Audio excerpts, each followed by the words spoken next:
கர்த்தர் என் மனமகிழ்ச்சி. இன்றைய தியானம் கர்த்தருடைய வருகை. மத்தேயு எழுதின சுவிசேஷம் 24ஆம் அதிகாரம் 15ஆம் வசனம். பாழாக்குகிற அருவருப்பை குறித்து தானியேல் தீர்க்கதரிசி சொல்லியிருக்கிறானே, வாசிக்கிறவன் சிந்திக்க கடவன். நீங்கள் அதை பரிசுத்த ஸ்தலத்தில் நிற்க காணும்போது கர்த்தருடைய வருகை இருக்கும். பாழாக்குகிற அருவருப்பு என்பது விக்கிரக ஆராதனை, தேவாலயத்தை இழிவுபடுத்தி வழிபாட்டை நிறுத்துவது. இது போன்ற காரியங்கள் ஆலயத்திற்குள் வரும்பொழுது கர்த்தருடைய வருகை இருக்கும். அப்பொழுது உலகம் உண்டானது முதல் இதுவரையும் கண்டிராத உபத்திரவம் இருக்கும்.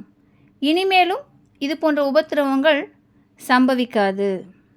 அப்பொழுது கர்த்தரால் தெரிந்து கொள்ளப்பட்டவர்களால் அந்த நாட்கள் குறைக்கப்படும். அந்த நாட்கள் குறைக்கப்படவில்லை என்றால் ஒருவராலும் தப்பிக்க முடியாது. இந்த காரியங்களை நீங்கள் காணும்போது வஞ்சிக்கப்படாதிருங்கள். அப்பொழுது அதிசயம் அற்புதம் நடக்கும். அந்த நாட்களிலே கள்ள கிறிஸ்துகளும் கள்ள தீர்க்கதரிசிகளும் எழும்பி தெரிந்து கொள்ளப்பட்டவர்களையும் வஞ்சிப்பார்கள். இவைகளை நான் உங்களுக்கு முன்னதாகவே சொல்கிறேன் என்று கர்த்தர் சொல்கிறார். கிறிஸ்து அங்கே இருக்கிறார், இங்கே இருக்கிறார் என்று சொல்லுவார்கள்.